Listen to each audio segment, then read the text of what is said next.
안녕하십니까. 권순장의 브릿지 권순장입니다. 오늘은 제가 채린이가 돼갖고 채권 어린이가 돼갖고 맨날 아침마다 뭐 채권이 어떻고 뭐 어쩌고 막 이렇게 말씀하시는데 그게 도통 무슨 말인지 모르겠어갖고 그래서 한번 여쭤보려고 그럽니다. 먼저 저 오늘 집에 가기 전까지 채권 알 수 있는 거죠? 네. 제가 뭐 이해가 안 되면 오늘 집에 못 가십니다. 네, 알겠습니다. 그 채권이 뭐죠? 그러니까 그 네. 각도기님께서 매일 아침에 말하시는 미국 채권이라는 게 네네. 그게 뭐고 왜 있는 거고 네. 거기부터 좀 말씀을 해주시겠습니까? 중요하죠. 저한테 돈 한 5천만 원만 빌려주세요. 5천만 원? 네. 계좌번호를 몰라갖고 근데 예를 들어 5천만 원 빌려주면 공짜로 빌려주실 거예요? 아니죠. 이자를 받아야 되잖아요. 좀 많이 받아야 될 것 그래서 같습니다. 채권자가 되고 채무자가 되는 예, 거죠. 예, 예. 그죠? 바로 그 증서가 채권이죠. 음. 네. 근데 저한테 빌려주실 때 얘를 뭘 믿고 몇 프로로 빌려줘야 돼? 얼마의 이자를 받아야 돼? 그게 이자인 거예요. 예. 이게 다예요. 채권은. 그러면 미국 국채면 나라에서 돈 네. 빌릴 때 네. 하는 증서고 네. 거기에 이제 투자해서 네. 이자를 따먹는. 그렇죠. 그러면 또 한 가지 여쭤볼게요. 네. 그러니까 우리나라는 기준금리가 0.5%고 미국은 제로 금리인 거예요. 금리가 이제 빵인 거죠. 근데 이제 금리가 올랐다 내렸다 내렸다 하는 거는 그거는 이제 은행 갔을 때 네. 얘기인 거고 네. 채권 금리는 다른 얘기인 건가요? 네. 그것도 설명을 드릴게요. 일단 하나만 더 네. 설명은 돈은 값이 붙어 있다는 거예요. 돈을 쓸 때는 돈을 내야 돼. 돈을 쓸 때는 돈을 내야 돼. 그 돈은 그냥 돈이고 돈의 값을 지불하는 건 이자예요. 그죠? 대가를 지불하는 네. 거예요. 돈을 쓴 대가가 이자인 건데 우리가 그걸 금리라고 표현하죠. 금리. 예, 그걸 금리라고 네. 표현합니다. 그러니까 자꾸 이렇게 한자를 쓰다 보니까 어려울 수 있고 그 돈은 거기서 증서를 주고받으면 채권이 되는 거예요. 그럼 아까 그 예에서 설명을 드리면 저희가 1억을 빌렸어. 1억을 빌려서 근데 넌 뭘 믿고 해? 저한테 10%를 이자를 달라고 한 거예요. 그 정도는 받아야죠. 네. 그럼 나도 빌릴 의향이 있지. 10%면 내가 수집하는 장사 할 수 있지. 저는 이런 거지. 나는 연평균 수익률이 25%좀 되는데 10%로 돈 빌리면 15% 남는 장사니까 난 돈 빌릴래. 결정할 수 있는 거죠. 네. 그죠? 실제로 성공하면 저는 그 레버리지 효과를 얻는 것이고 뭐 이런 필요에 의해서 서로 돈이 주고받고가 결정되는 건데 근데 제가 증서를 각도기하고 증서를 준 거예요. 네.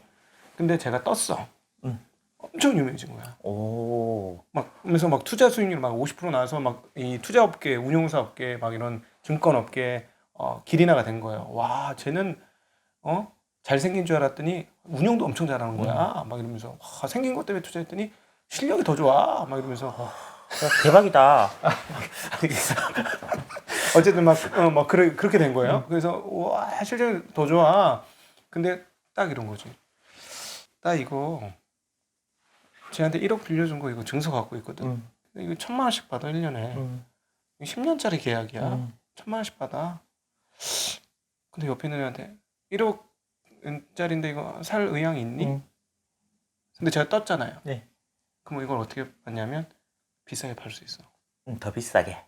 예를 들자면 10년짜리니까 한 1, 2년 이자는 먼저 받고 선빵으로 받고 팔 수 있어. 그러니까 예를 들면 이런 거네요. 1억에 10%씩 해서 10년 네. 받으면 네. 그러니까 2억이 될 수 있는 돈인데 네. 야 이거 너 저 사람 보니까 절대로 안 망할 것 같고 더 잘 됐으면 더 잘 됐지. 그래서 내가 지금 너한테 이거 1억 2천 주고 살 테니까 너는 지금 이거 사도 8천만 원 남을 수 있잖아. 그렇지. 10년 들고 있으면. 안전하지. 제일 유명해서 돈 안 띄어먹어.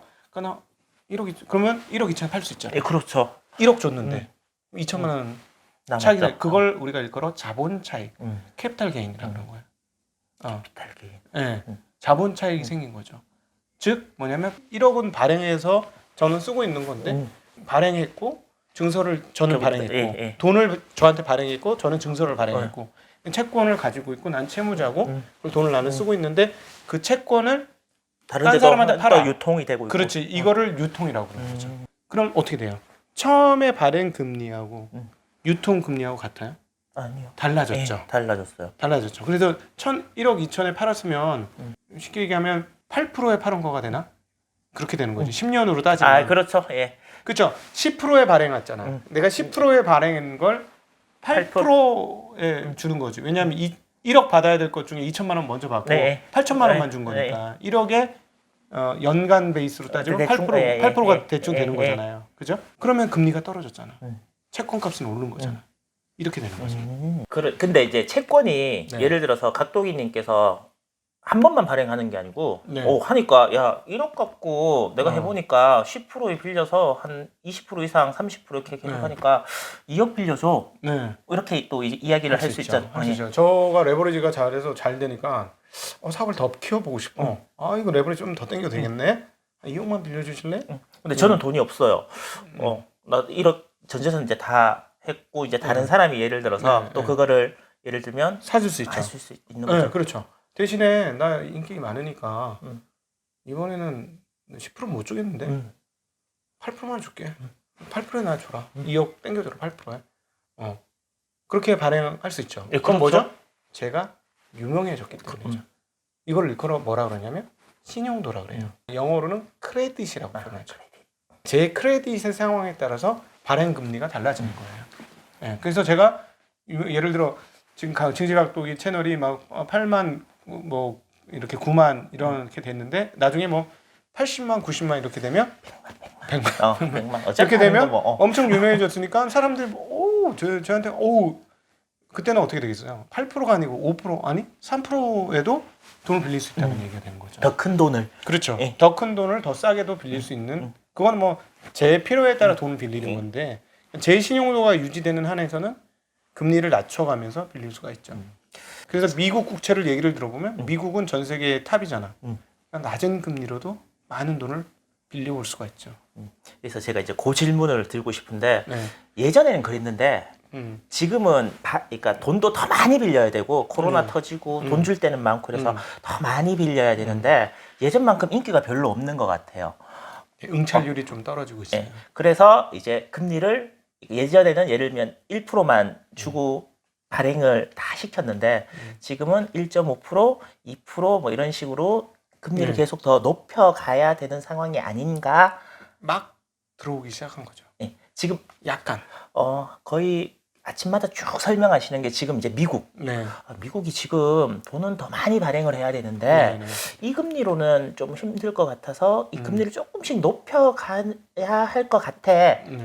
라고 이제 그걸 계속 설명을 해주시고 말씀을 네. 해주시는 거죠. 네네 그렇죠. 그게 보통 이제 10년짜리를 기준으로 기준 미국의 기준 채권이 10년짜리 기준 채권이 기준 채권입니다.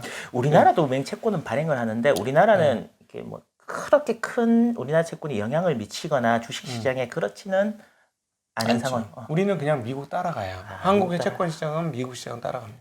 미국 금리를 따라가죠.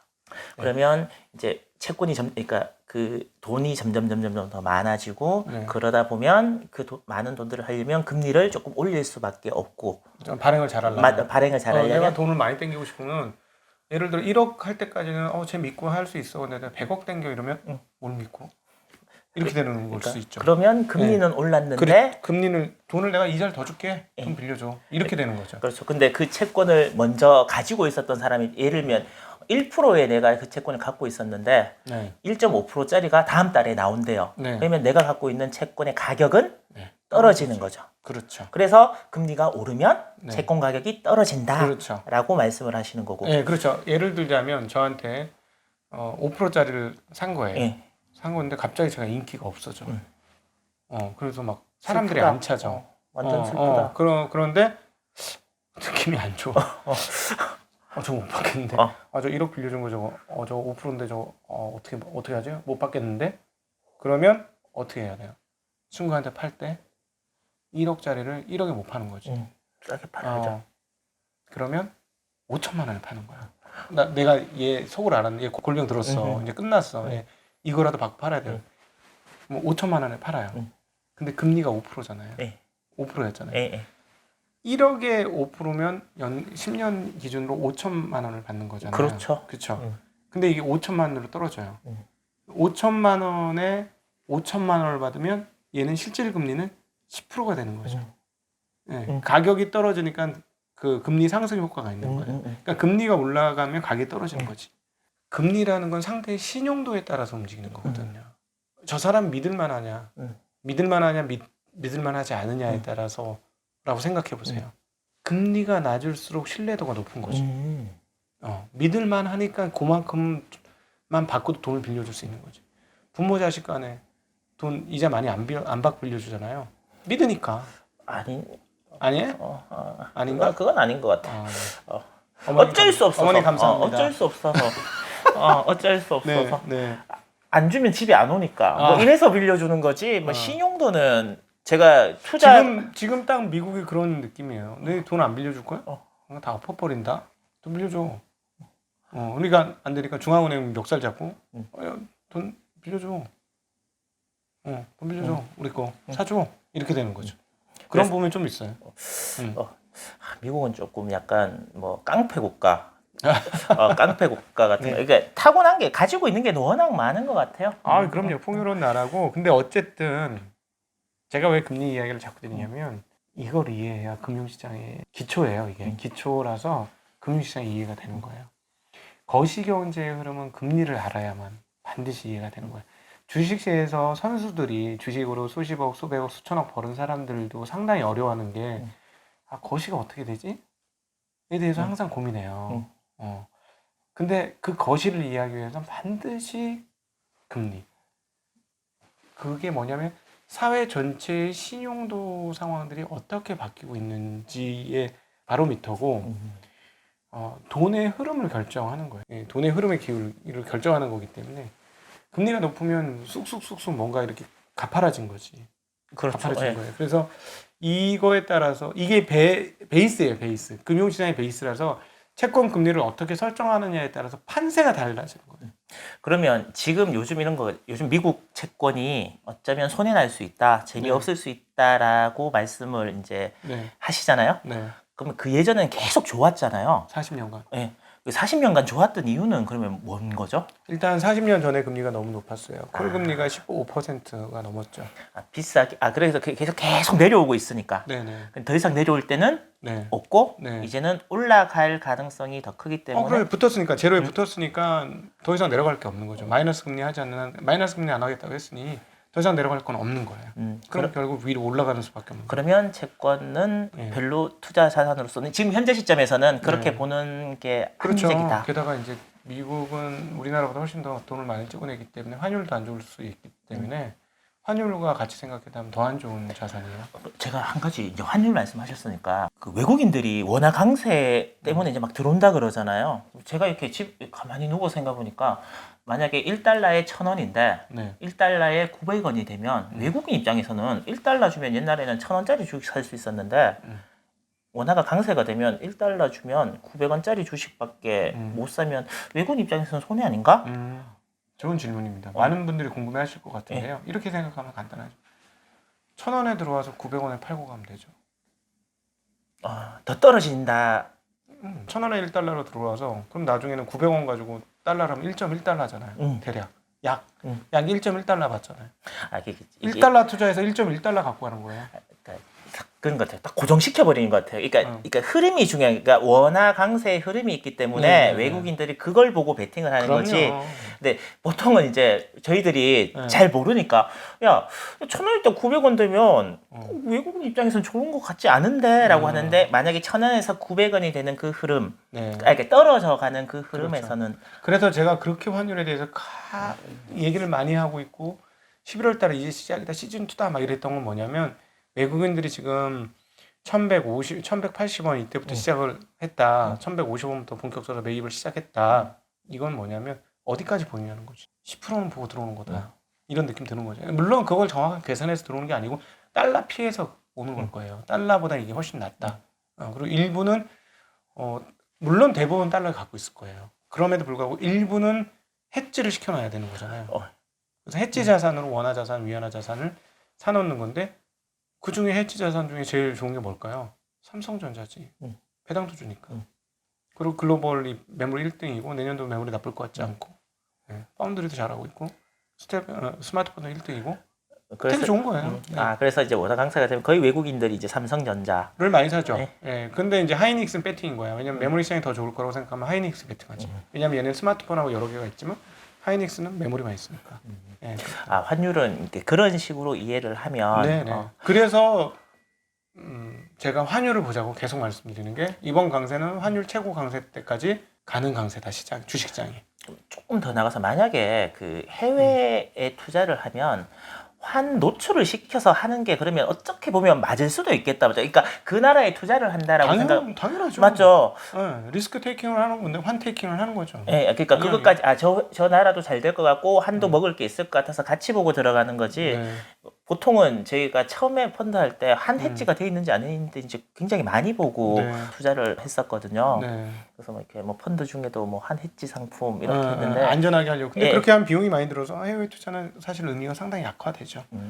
오늘 주제랑 약간 빗나가는데 혹시 그런 두려움 이런 건 없으세요? 이제 방송에 나와갖고 나는 전문 투자자고 네. 네. 그리고 시장 평균보다 높은 수익률을 낼 자신이 있고 그러니까 최선을 다하고 네. 네. 그렇게 했는데 그렇게 안 됐을 때 오는 그 비난과 맨날 스트레스 받죠. 항상 그래도 그럼에도 불구하고 조급하지 않으려고 계속해서 숨호흡을 하는 것들이 시장 초과 수익률 내는 게 쉽진 않아요. 올해 같은 그 11월장부터는 진짜 어려워요. 네. 왜냐하면 삼성전자를 몰빵하지 않고서는 시장 초과 수익이 안 나오는 상황이거든요. 그럼 다른 걸로 초과 수익을 내려고 하면 굉장히 어렵거든요. 그래서 결코 쉬운 장이 아니에요. 그 2018, 16년도가 대표적으로 그랬는데 삼성전자 혼자 뽑아서 거의 모든 펀드 매니저를 다 돌입을 시킨 해가 2016년이에요.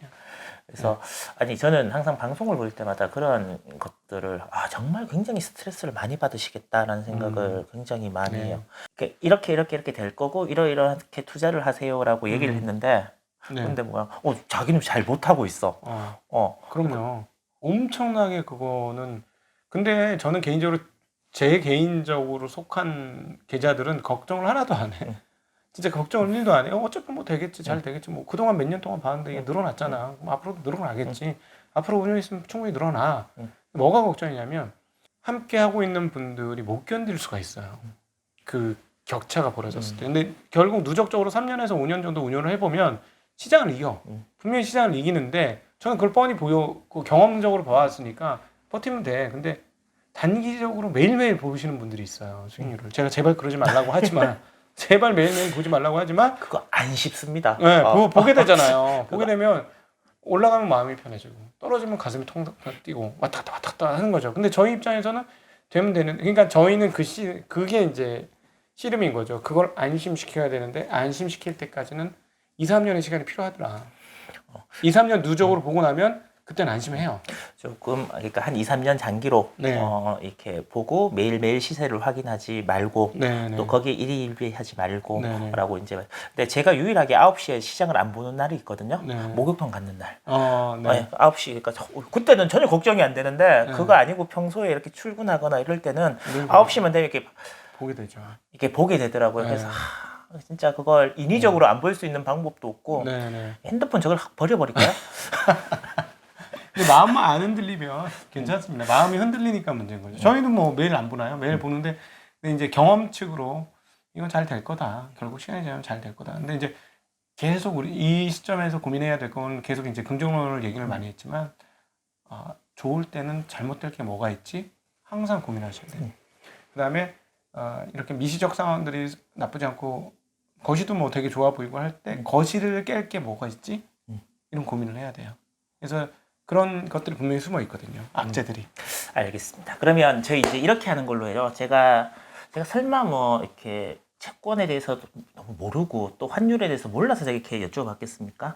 아는데 혹시나 좀 헷갈리시는 분들, 아리까리 하신 분들을 위해서 이제 얘기를 했고요. 저희들 다 이제 생업이 있잖아요. 전문 투자자들도 아니고 그래서 큰 시장 거시적인 흐름이나 이런 것들은 저희 하루에 한 20분 아침에 각도기님한테 맡겨두고 그리고 그냥 큰 시장이 이렇게 흘러가는구나. 또 큰일이 생기면 우리 각도기님께서 좀 위험합니다라고 얘기해 주시겠지라고 생각하고 너무 믿지 마세요. 저도 틀려요. 또 그렇게 믿지도 않을 거예요. 적당히 이제 믿으실 건데 그렇게 하시고 우리가 하는 일을 더 열심히 그 세상에서 가장 좋은 재테크는 자기가 하는 일을 더 잘하는 거라고 그러더라고요. 100% 맞는 말씀. 예.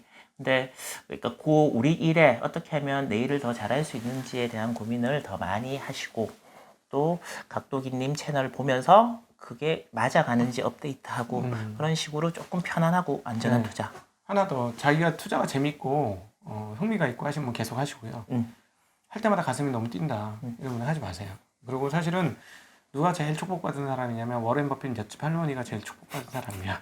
사실은 워렌 버핏한테 돈 맡겨놓고 안 찾고 그냥 있었더니 그게 조단위로 바뀌었다 그러잖아요. 푼돈이. 네. 아 이거 완전 뜬금없는 질문인데 네. 그 워렌 버핏 할아버지가 네. 어떤 종목을 샀는데 뭐 샀는지 발표를 안 하고 했는데 블라인드 그게 테슬림이다. 그런 썰이 굉장히 많습니다. 모르겠습니다 저는. 어. 근데 워렌 버핏의 성향으로 봐서는 과거 10년이 보증이 안 되는 회사이기 때문에 투자 안 합니다. 워런 버핏이라면 과거에 반드시 과거 데이터가 증명이 돼야 투자를 하는 이제 후계자들이 그럴 수도 있죠. 그럴 수도 최근에 많이 바뀐 거는 분명히 보이니까. 네. 저는 샀다고 믿습니다. 근데 어쨌든 플래톤 기업으로 가고 있고요.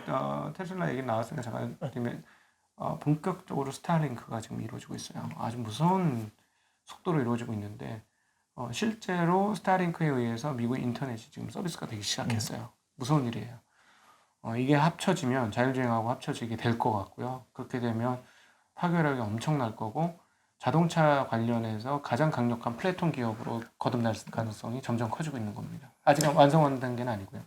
그래도 지금의 테슬라 주가는 미래를 다 반영하고 있다. 상당히 많이 가요. 네, 한 5년, 10년 반영하고 있죠. 그리고 저는 그래도 FSD는 한번 해보고 싶다. 차 있는 사람이 있으면 혹시 보고 계시는 분 중에 그거 하시고 계시는 분 있으시면 우리나라는 아직 안 하나? 있죠. 있으면 전화 댓글 달아주시면 제가 한번 타보는 영광을 아니 한 번도 못 타봤어. 진짜 저도 한번 FSD 하는 거 구현하는 거 직접 타보고는 싶어요. 네. 그래서 같이 갈게요. 그것 때문에 살까 막 이런 생각도 많이 들었으니까. 네. 제가 그 연락 주신 분한테는 한번 같이 각도기님 모시고 갈 수 있도록 하고요. 그리고 제가 아까 2억이 없어서 못 빌려 드린다 그랬는데 네. 신용이 좀 이제 2억까지 제가 빌려 드리도록 하는 걸로 하고 우리 네. 하기 애매하게 이렇게 네. 마무리하도록 하죠. 네. 아무튼 채권, 환율 그리고 중간에 각도기님께서 이제 느끼시는 그 투자에 대한 여러 가지 노하우 이런 것까지 다 들어봤는데요. 오늘도 좋은 시간 내주신 귀한 시간 내주신 여러분들께 정말 감사하고 오늘 이렇게 인사드리도록 하겠습니다. 고맙습니다. 감사합니다. 오랜만에 안녕해요. 안녕. 고맙습니다.